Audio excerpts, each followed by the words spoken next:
सकल भूल नाशक प्रभु सतगुरु परम कृपाल। नमो कंज पद युग पकड़ी सुनो प्रभु नजर निहार।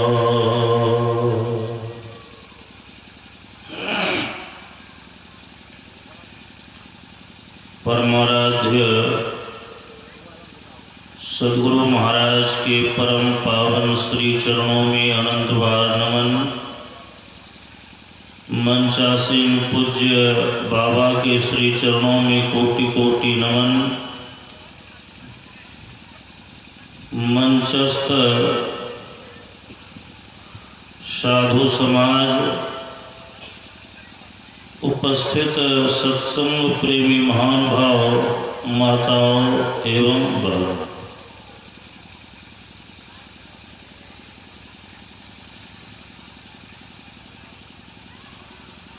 अभी हम लोग ईश्वर का स्वरूप और उसकी प्राप्ति कैसे होगी इसके बारे में सुन रहे थे।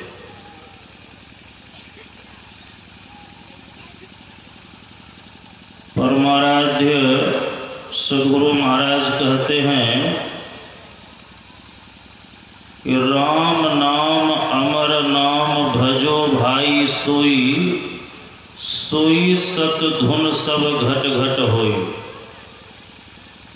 पराना पश्यंतिना मध्यमाना बैखरीना, वर्णात्मक हत धुन नहीं कोई। और यही बात हम लोग अभी वेद भगवान की वाणी में सुन रहे थे।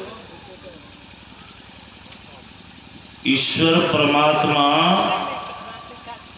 सर्वव्यापक है। ऐसे सर्वव्यापक परमात्मा का ज्ञान इंद्रियों के माध्यम से होने वाला नहीं। वह कौन कौन सी इंद्रियां हैं? वेद भगवान कह रहे थे कि हाथ पैर गुदा लिंग रसना कान त्वचा मन बुद्धि आंखें नाक, कुछ भी किसी भी इंद्रियों के द्वारा ईश्वर का ज्ञान नहीं होता है।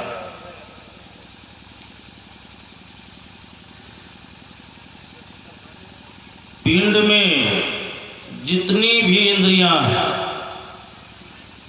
पिंड के द्वार में जो भी इंद्रियां हैं, ये सब ईश्वर का बोध नहीं कराती। एकमात्र पिंड से ऊपर, जिसको हम लोग ब्रह्मांड कहते हैं, ऐसे ब्रह्मांड मंडल की चढ़ाई गुरु के ज्ञान से प्रारंभ होती और ऐसे परमात्मा का बोध 9 द्वार के अंदर में रहने से नहीं होता है। इसी मनुष्य के शरीर में 9 द्वार भी है जो परमात्मा के ज्ञान से दूर रखता है। इसी मनुष्य के शरीर में वह 10वां दरवाजा भी है जिसको सुषुम्ना नाड़ी कहा जाता है। संतों की कृपा से जब हम उस द्वार में प्रवेश करते हैं, उस धाम में प्रवेश करते हैं, तो हमारे जन्मों जन्मों का विकार, जन्मों जन्मों का पाप धुल जाता है और निर्विकार सच्चिदानंद रूप अव्यक्त अजन्मा ईश्वर परमात्मा का बोध होता है।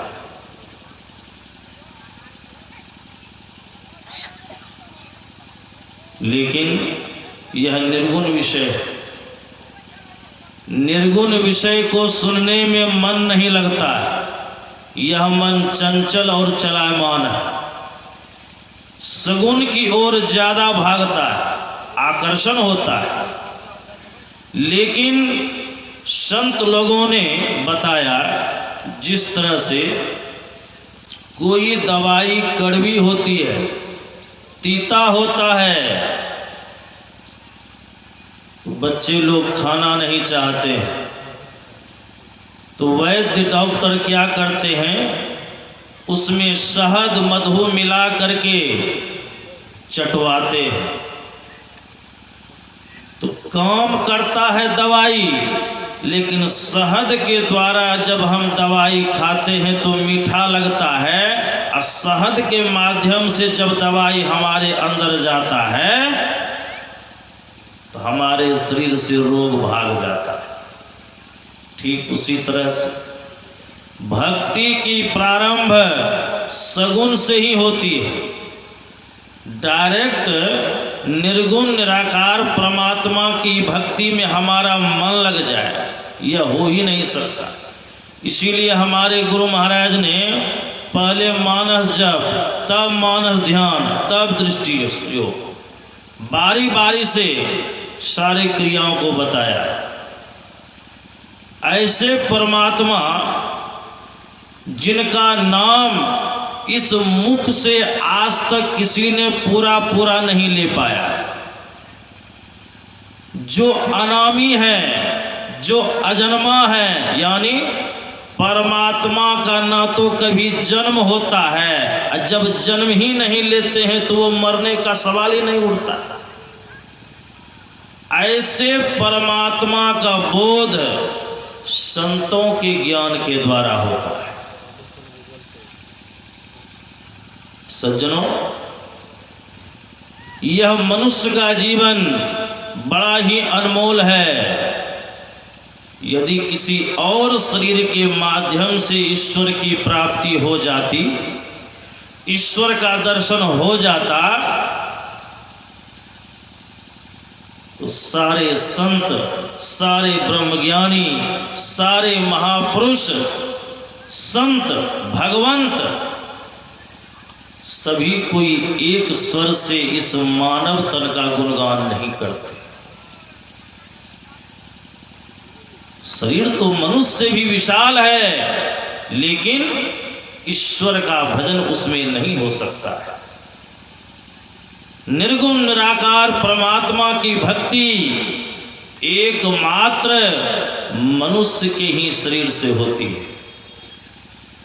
और हमें इस बात को याद करना चाहिए, जिस परमात्मा की भक्ति करने के लिए, जन्म मरण के चक्र से मुक्त होने के लिए, आवागमन के चक्र से छुटकारा पाने के लिए, इस जीव को यह मनुष्य का शरीर पाने में बहुत कड़ी मशक्कत करना पड़ा है, बहुत कष्ट उठाना पड़ा है। इसीलिए तो हम लोग सुनते हैं, महर्षि शाही स्वामी जी महाराज कहते हैं, तरसते हैं जिसके लिए देवता, इसकी महिमा है कैसी तुम्ही अब बता। हाय ऐसा अमोलक रतन खो दिया, सोच रे मन इसे पा भला क्या। ऐसा तन जिसको पाने के लिए सर्वसाधारण तरसे तो क्या हुआ, देवता भी तरसते हैं। क्योंकि इस मानव तन के अलावा और जो भी शरीर है उसको भोग योनि कहा जाता है, एकमात्र मनुष्य को ही कर्म योनि कहा जाता है। इसी मनुष्य के शरीर को पा करके कोई साधना प्रारंभ कर देता है तो वह मानव नहीं, मानव के वेश में रहते हुए वो देवी देवता भी बन जाता है। श्री सद्गुरु ईश्वर की भक्ति प्रारंभ हो जाता है। साधना में जब अधिक चढ़ाई हो जाती है तो वेशभूषा तो रह जाता है मानव का। बाहर से देखने में मानव लगता जरूर है, लेकिन वही मानव भीतर से संत हो जाता है। इसी मानव के शरीर में वह कला है। किसी के मन में ये प्रश्न खड़ा होता है, बाबा आप लोग इस मनुष्य शरीर के अंदर में कहते हैं इंगला नाड़ी है, पिंगला नाड़ी है, सुषुम्ना नाड़ी है, इन सारे इंद्रियों के माध्यम से परमात्मा का ज्ञान होता है। लेकिन जब डॉक्टर लोग मानव की खोपड़ी को कभी कभी खोलते हैं यानी ऑपरेशन करते हैं, इसमें तो कहीं इंगला पिंगला सुषुम्ना दिखाई नहीं पड़ता, केवल मांस मज्जा यही दिखाई पड़ता। कहाँ कहीं ईश्वर दिखाई नहीं पड़ता। जो विज्ञान पढ़ने वाले हैं उनके मन में ये प्रश्न खड़ा होता है। तो जो विज्ञान के पढ़ने वाले हैं, जिनको आज के भौतिक युग में विज्ञान पर अधिक भरोसा है, मैं उन्हीं से पूछना चाहता हूँ, इसी धरती पर वैज्ञानिकों ने टेलीविज़न का आविष्कार किया। अब तो टेलीविज़न भी ख़त्म हो गया, अब तो एलसीडी आ गई। खैर जो भी हो, है तो मानव की ही उपज। जिस टेलीविज़न के माध्यम से हम संसार के अनेक वस्तुओं को देखते हैं, हम घर में बैठे रहते हैं, देश को कौन कहे विदेशों में क्या होता है वह हाल भी हम घर बैठे ही जान जाते हैं।